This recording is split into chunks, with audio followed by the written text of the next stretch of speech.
Hi,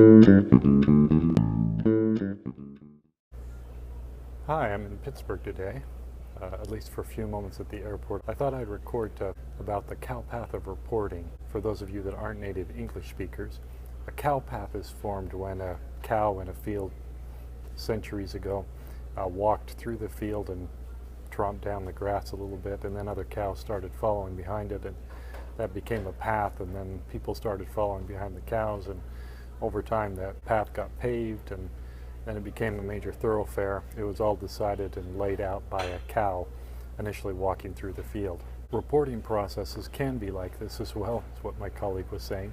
Sometimes someone decides what we're going to report on, and that becomes the thing that can never be changed. We always want to repeat what was done before because that's how we've always done it.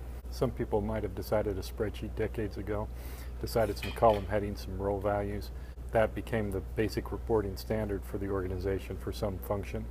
And now those values and those column headings and rows can't change, and the people assigned to the individual cells are well known. It's embedded in the organizational structure. Nothing about it can change because it was decided a while ago, and all the infrastructure is built about reporting according to that structure. I think I'd like to take our thoughts a little bit further. We have to decide what we're going to report on when we make the transactions, when we record the transactions.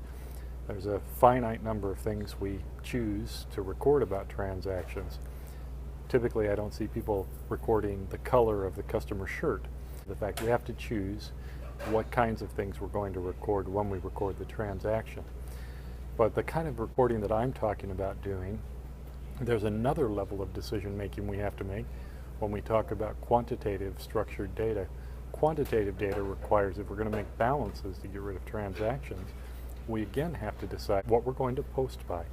That second level of decision making is often where we run into trouble in reporting processes. If the number of attributes we choose in order to get a high level of reduction is small with a small number of values, we can produce balances very quickly. It doesn't take a lot of computing capacity. But it also cuts us off from all the other attributes we might have been able to store and report by when we recorded the transaction. It creates multiple data supply chains when we do that.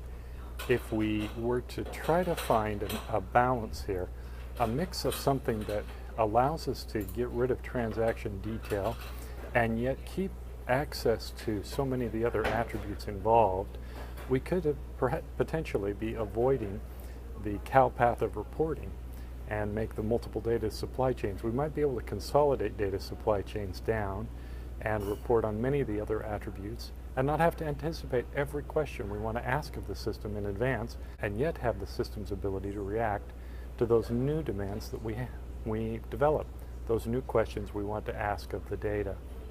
This sort of a structure is where we would have to go if we were going to try to build a metric engine.